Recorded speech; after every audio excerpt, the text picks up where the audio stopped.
14. The doctrine of man. 1. A little lower than judges. Psalm 8 is an important text in any study of the doctrine of man in Scripture, and its understanding is a necessity to any careful study thereof. It has been variously called a nature psalm or a hymn to the dignity of man. It is, rather, an exaltation of the glory and grace of God. God's grace is set forth in His creation and calling of man, and the emphasis is not on man's dignity, but on man's responsibility to God and under His authority. It is not man's dignity, but God's name, which is excellent in all the earth. David declares, O Lord, our Lord, how excellent is thy name in all the earth! Who has set thy glory above the heavens? Out of the mouth of babes and sucklings hast thou ordained strength, because of thine enemies, that thou mightest still the enemy and the avenger. When I consider the heavens, the work of thy fingers, the moon and the stars which thou hast ordained, what is man that thou art mindful of him, and the Son of Man that thou visitest him? For thou hast made him a little lower than the angels, and hast crowned him with glory and honour. Thou madest him to have dominion over the works of thy hands. Thou hast put all things under his feet, all sheep and oxen, yea, and the beasts of the field, the fowl of the air, and the fish of the sea, and whatsoever passeth through the paths of the seas. O Lord, our Lord, how excellent is thy name in all the earth!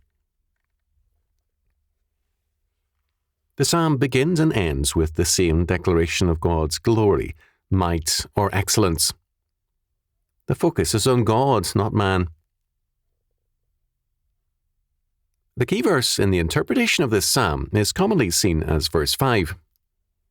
For thou hast made him a little lower than the angels, and hast crowned him with glory and honour. The word translated as angels by the King James Version is actually Elohim, gods.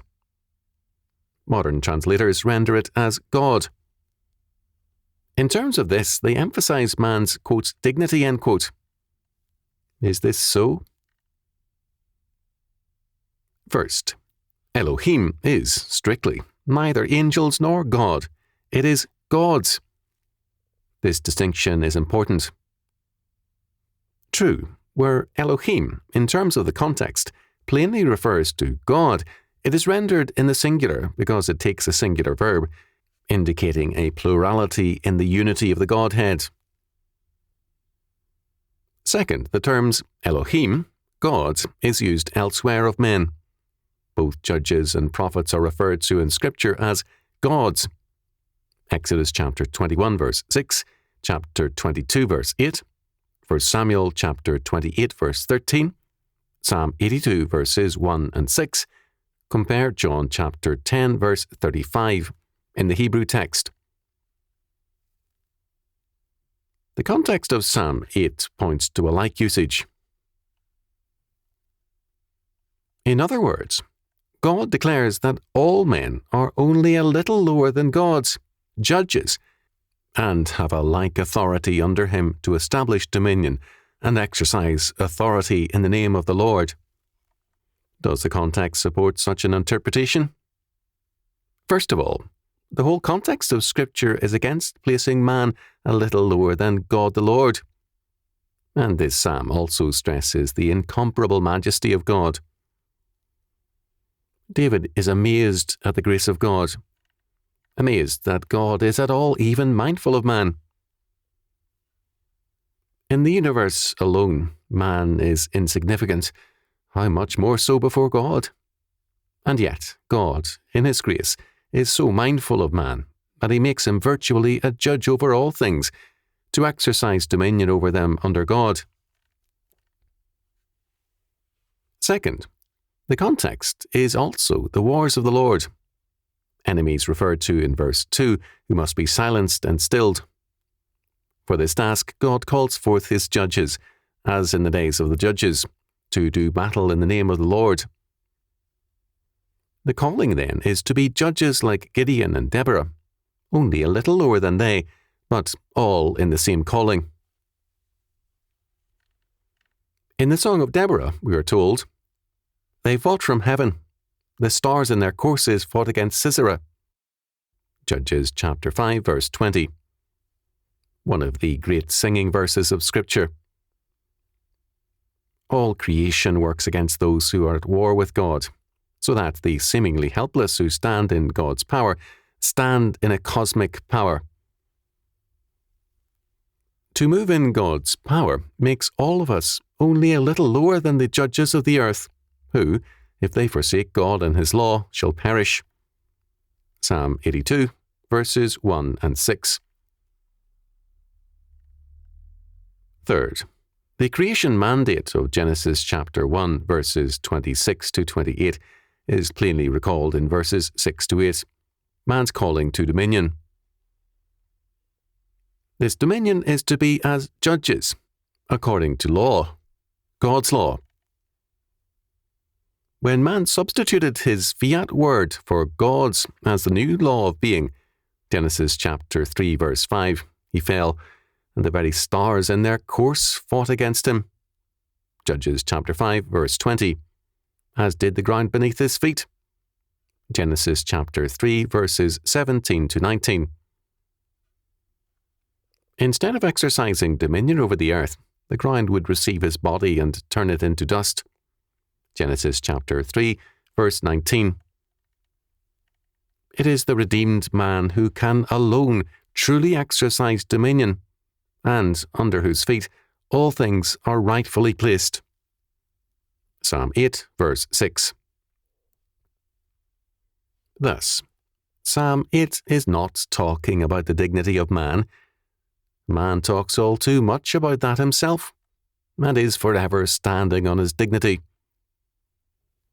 Rather, the psalm speaks of the calling of man. On this, it has some urgent things to say, and it sings them joyfully. First, out of the mouth of babes and sucklings hast thou ordained strength, because of thine enemies, that thou mightest still the enemy and the avenger. Kirkpatrick stated it clearly. The general sense is plain. Jehovah has ordained that even the feeblest representations of humanity should be his champions, to confound and silence those who oppose his kingdom, and deny his goodness and providential governments. The faith and witness of all mankind, from the child up, must be to God's kingdom and law, and God has founded strength, established his judgment and witness, even in children. In our Lord's life, the prophetic manifestation of this appears in Matthew chapter 21, verses 15 and 16. The chief priests and scribes were the judges of Israel, but, being faithless, it was their judgment to perish. John chapter 10, verse 35. Against them and all Israel, the Lord established a witness in the children, whose cries of Hosanna to Christ filled the temple. When God's judges are silent, children will cry out. If children are silent, the very stones will immediately cry out. Luke chapter 19, verse 40. For the stones, like the stars which fought against Sisera, Judges chapter 5, verse 20, are created by God and fulfill his will. The judgment of the judges of Israel came from children, who were called to be a little lower than judges in the things of God. Second, it is the enemies of God who are to be judged. These enemies are all who set aside God's sovereignty and law for their own claim to be as God. Genesis chapter 3, verse 5. The enemies of God are all who implicitly or explicitly take the government upon their shoulders. One kind is especially singled out, the avenger. The avenger usurps God's judicial functions and makes himself the court and also law and judgment. God is emphatic. To me belongeth vengeance and recompense. Deuteronomy chapter 32, verse 35. See Nahum chapter 1, verse 12, etc. The avenger believes his way to be wiser than God's and moves to, quote, enforce, end quote, the law by denying the lawmaker and by making himself both God and court. Third, in this calling to be God's servant, the Lord crowns man with glory and honour. What this coronation means is clear from the rest of the psalm. It is dominion over the earth. It is to be like one of the Elohim, a little lower than the judges of the earth. The difference between the Elohim and men is that the judges exercise a particular power over men in courts of law, a power which is only legitimate if it is exercised in conformity to God's law word. Outside the court, all men are to exercise power over the earth, always subject to God's law word. Fourth, judges, Elohim in the biblical sense, cannot be restricted to the modern court of law. The framework of reference is God's law. Judges in Scripture are men who rule in terms of God's law. In the book of Judges, the judges are military, civil and juridical rulers who govern Israel in terms of God's word. Deborah ruled Israel and held public hearings under a palm tree. Her judgments and rule were in terms of God's law. Judges chapter 4, verses 4 and 5. All men are called to be a little lower than judges, the governors of the earth. And this means that all men must govern, assess, and judge all things in terms of God's law word. The judges are called Elohim because it is God's law which they are called to administer, God's righteousness or justice which they must set forth, God's holiness that they must manifest, and the knowledge of God and His law they must possess in order to govern. When they fail to judge or govern according to God's law, then, Asaph tells us, God will come as their judge to kill them as lawbreakers and rebels. God standeth in the congregation of the mighty. He judgeth among the gods.